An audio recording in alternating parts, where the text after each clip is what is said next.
Okay, Mr. Clerk, you may call the case and identify the parties. 22-117, the Commonwealth versus Kearney and Read. Can I have counsel identify themselves, starting with the Commonwealth? Good morning, Your Honor. Hank Brennan for the Commonwealth, relative to docket 00117.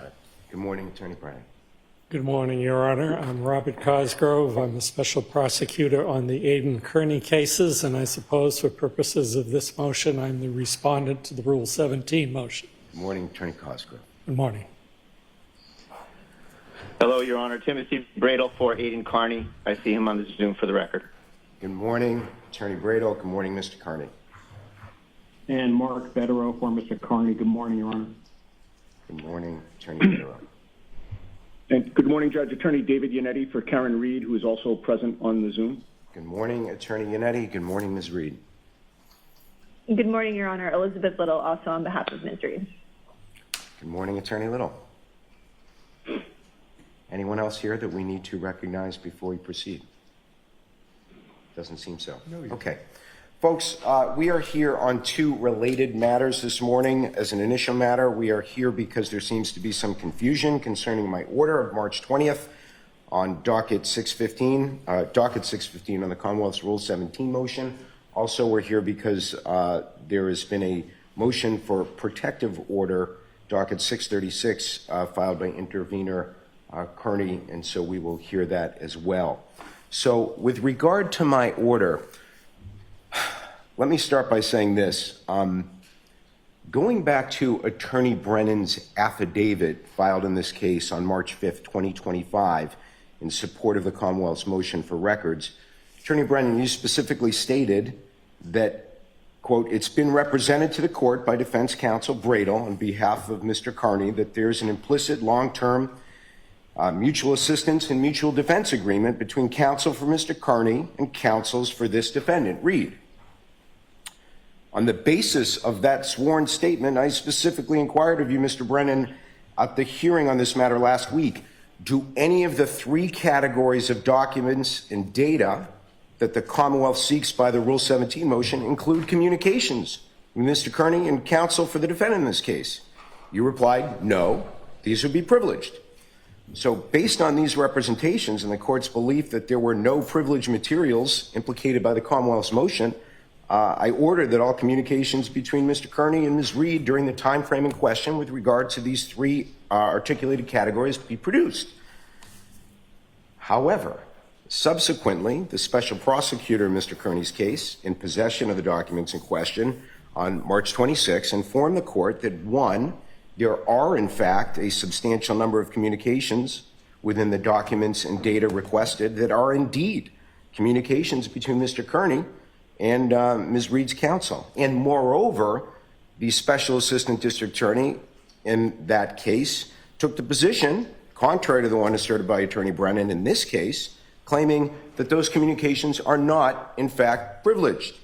So my order did not specifically exclude from production communications between Mr. Kearney and Ms. Read's counsel because the court was told there were no such communications, and in any event, the Commonwealth acknowledged that they were privileged. So my first question is to you, Attorney Brennan. Respectfully, did I misunderstand you, or perhaps vice versa? In other words, I understood that you weren't requesting the production of any privileged communications, to wit, communications between Mr. Kearney and Ms. Read's counsel. And as such, if that is the case, and we did understand each other, I can simply clarify my order for Special ADA Cosgrove that those claimed to be privileged communications will be excluded from the Rule 17 production, and we can move on. If that's not the case, I'd like to hear why. Sure. May I? Yes, you may.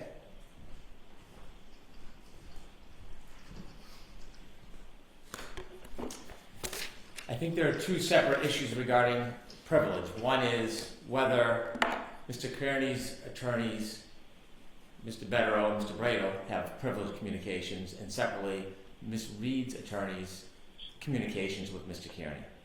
When Your Honor asked the question, I believe we were referring to Mr. Kearney's attorney. And so what I understood from the motion filings is that there were no privileged communications between Mr. Kearney and his attorney in those phones, and so there would be nothing privileged to protect. Okay, I specifically asked, does this include communications between Mr. Kearney and counsel for the defendant, Reed? I don't doubt that you asked that if that is what happened, but that wasn't my answer to the question because perhaps I was focused more on Mr. Kearney. So you confirmed today that we misunderstood each other? Or I misunderstood. I'll take responsibility for it. But I was trying to be protective of the attorney-client privilege between Mr. Kearney and his attorneys, Mr. Brado and Mr. Betterow. Okay, well, we all agreed, counsel, that those in fact would be privileged communications without question. Of course. So let's turn to, if you would, the second issue, which is one that you raised in your affidavit. You specifically raised that question in your affidavit, docket 547. Undoubtedly. I do not believe there is any attorney-client privilege between Ms. Reed's lawyers and Mr. Kearney, because those communications are not covered by attorney-client privilege because none of Ms. Reed's lawyers are attorneys for Mr. Kearney. I pointed out that in an earlier hearing, and I have the transcript of it, it was December 17, 2024, when there was litigation in Mr. Kearney's case, docket 0313, that there was a position taken by Attorney Brado. And he began by telling Judge Krupp, well, there's a joint defense issue, Your Honor. And Judge Krupp asked, so it would predate any jeopardy to Mr. Kearney. And then Mr. Brado responded, well, it's a little more complicated because we know he was under investigation along with Ms. Reed without any resultant charges, so we would contend that does not fall under the umbrella. After more questions by the court, Mr. Brado answered, we don't have an agreement, but there's been an ongoing long-term implicit mutual assistance and mutual defense that I myself have been part of for a long time, and Attorney Betterow has as well. And Judge Krupp said, I really have no idea what that is. And so inevitably, there was no establishment of an attorney-client relationship between the two. Inevitably, and after that, Attorney Betterow attempted to file an appearance on behalf of Ms. Reed. And in that, there was a supplemental motion, and it's docket 549 on 0117. And docket 549 contains Attorney Yannetti's sworn statement that there was no joint defense privilege between Ms. Reed and Mr. Kearney. Exactly. And so I think I had the assumption there was no attorney-client privilege. If I misspoke, it confused the court. My apologies, but inevitably, there is no attorney-client privilege that I understand exists. And so I do not know what is in these phones. I have not asked. I don't want to know unless it's pursuant to a court order. But based on the affidavit of the search warrant and based on the pleadings in this case, and there's two very important pleadings, I may have mentioned them to the court on the last date, but those pleadings, which were filed publicly by the Commonwealth, and it's docket number 53 relative to Mr. Kearney's case 0043, in that pleading, it is set out by the Commonwealth's pleading that there is, in fact, information demonstrating that the Reed team provided Mr. Kearney with information, documents, videos. It's suggested that at times they would suggest angles for him to use it or to refrain from using it. And it provides a number of examples, including an example on 8823 when they're asking for information, Mr. Kearney, so one of the attorneys. Attorney Brennan, I'm going to ask you to pause right there because I think we've reached a point where I have a threshold issue that may require either a Bishop Franklin protocol or some inquiry into the nature of the privilege that may or may not be asserted by Attorney Bradel. And so I think it's appropriate at this time, Attorney Bradel, that I turn to you, not with regard to the protective order, but with regard to the issue of whether your client claims a joint defense agreement and related privilege to communications between himself and attorneys for Ms. Reed, such that I need to limit the scope of my order of March 20th. Judge, thank you. We do not assert such a privilege. I said in a much different context a long time ago that we had been sharing information and talking to each other and helping each other. And I said that there was an issue. I didn't say there was a privilege. Okay. So we are not asserting that. There is no formal agreement. There's no formal privilege. I said it was an issue to be looked at the time. That's all I said, Your Honor. And in terms of this, Your Honor's order, I don't even know why we're talking about this, Your Honor. The ostensible purpose of the Commonwealth's request was to attempt to show consciousness of guilt on the part of Ms. Read. So why would communications to other parties besides Ms. Read have any relevance? And in fact, in your order, you just say that the only communications that are on the table here, so to speak, are communications between Mr. Kearney and Ms. Read. I'll stop you right Nothing there, about Attorney Bradle, lawyers because you or third raised an excellent point, and that point being is that point from the court's perspective is in an age of group texts and other means of communications with multiple recipients at the same time, we certainly have the likelihood of communications between your client and Ms. Read that may also include members of her defense team. So it is my belief that is what might be at issue, but I will probe further of ADA Cosgrove on that point. I mean, if you ask me, Your Honor, the pleading, the impounded pleading filed by Mr. Cosgrove is completely immaterial. The whole reason for this is consciousness of guilt.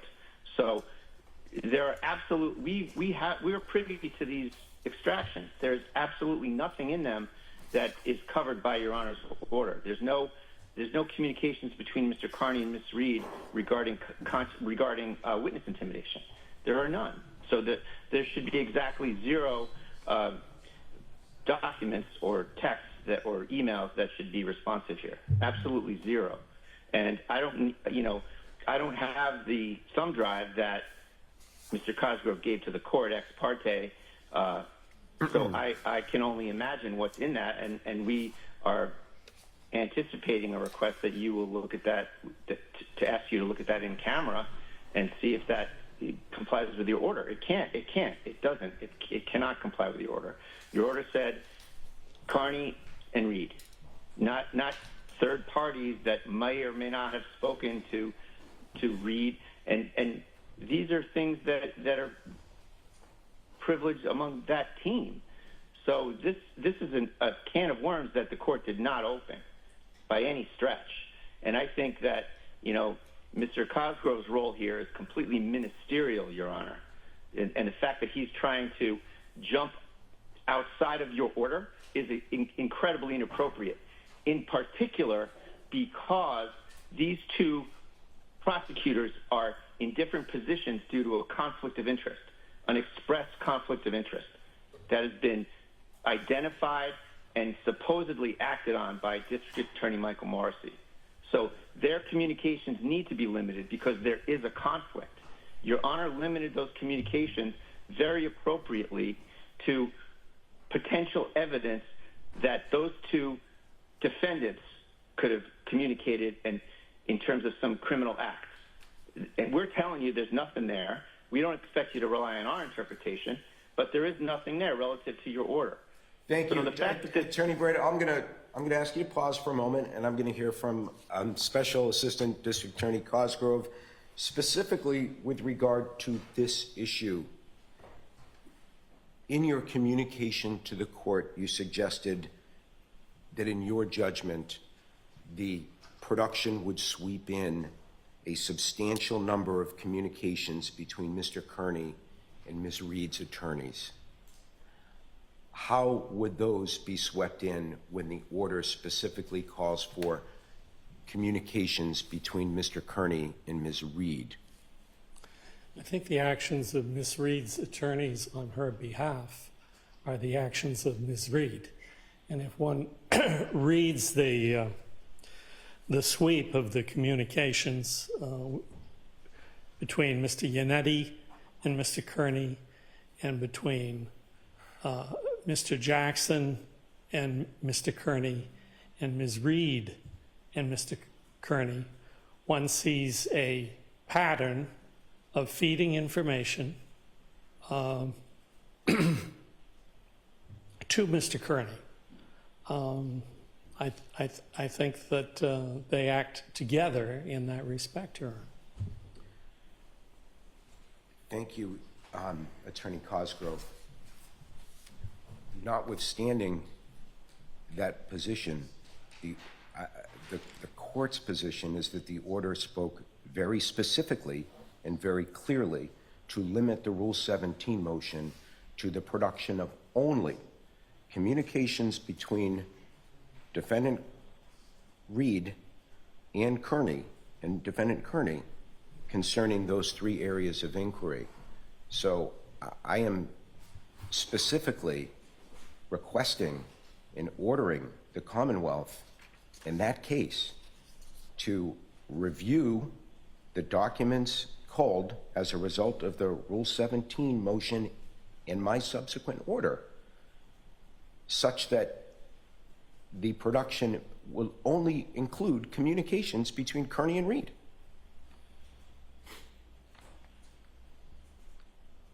Well, I will, of course, comply with Your Honor's order. Thank you.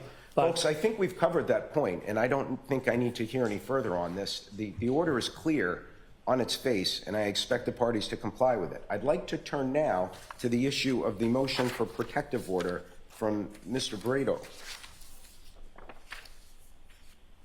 So I'll hear you on this, appreciating that I have had the opportunity to review the attachments and certainly the basis for this, but I'm not, I'll preview where I end up, Attorney Brado. I'm not quite clear on the scope of your request as contained in your draft order. As an initial matter, I'm only issuing an order in the Read case.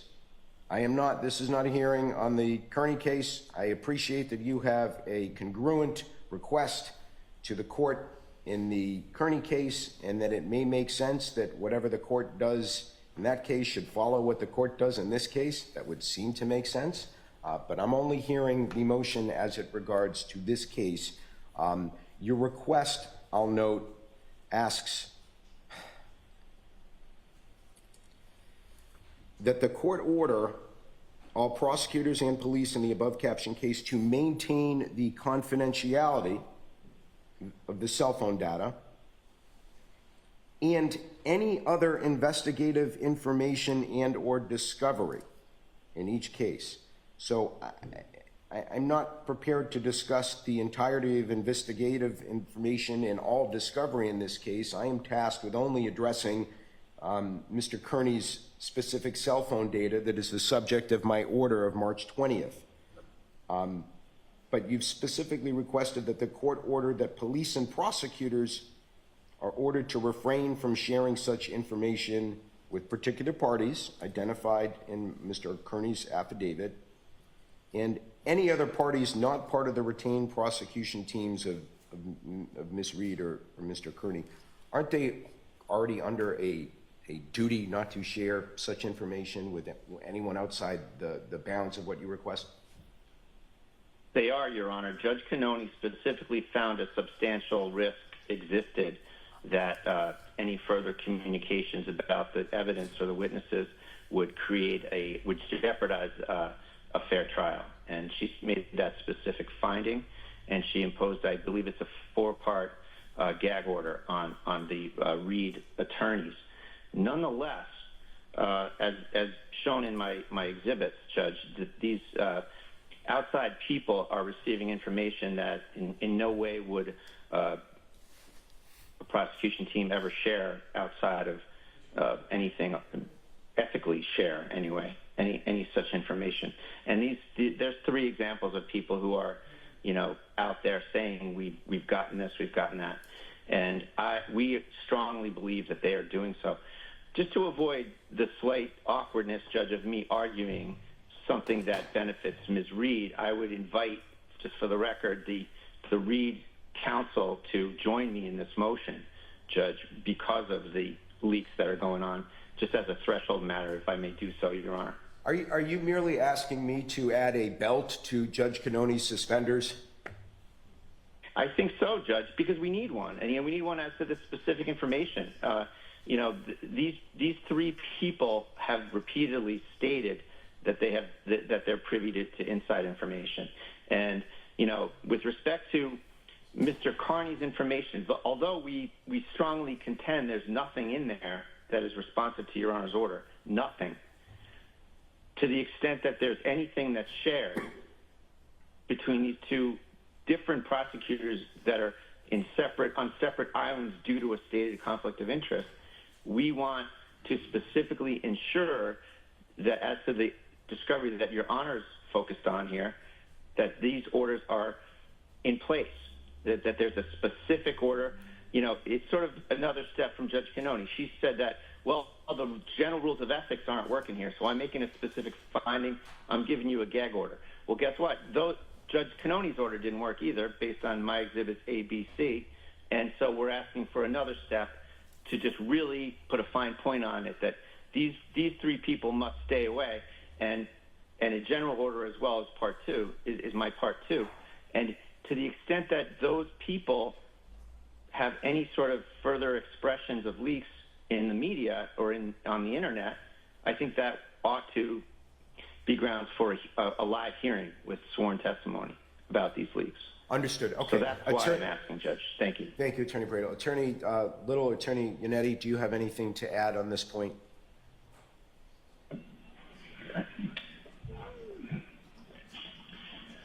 We don't. I mean, I think that we generally take no position here. It is concerning to me that Special Assistant District Attorney Cosgrove revealed in a publicly filed motion communications with, or I should say between Mr. Kearney and counsel for the Read team when the court's order was specific.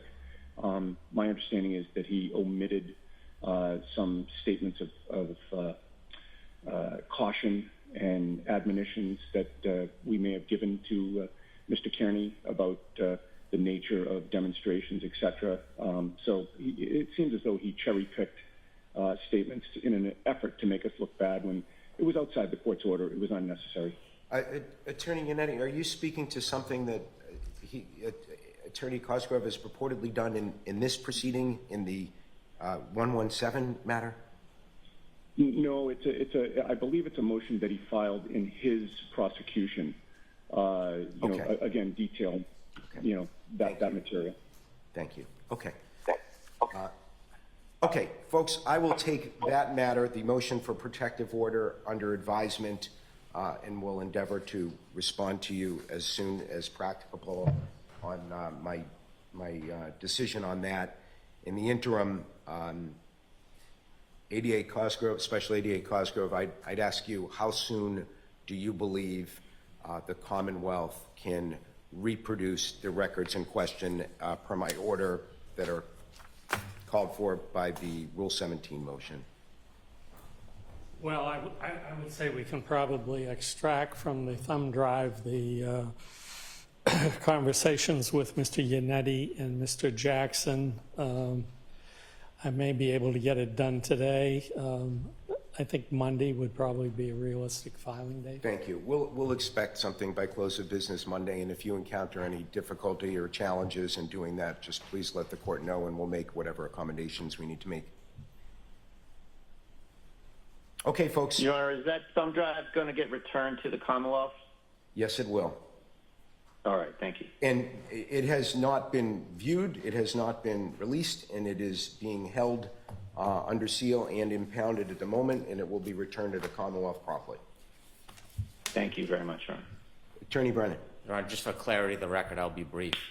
There has been no conversations between Special Prosecutor Cosgrove and I about contents of any of these items. In fact, even though I do not think I had to, that's why I filed a Rule 17, so there is a clear public record that we're beyond reproach. Secondly, the pleadings I referred to were pleadings that were filed in Mr. Kearney's case publicly before this issue even came up, so it is not divulging information to disseminate to the public. And finally, just so it's crystal clear, I filed a motion for a gag order in Ms. Read's case because there was significant evidence of distributing protected materials, and that order was allowed at my request.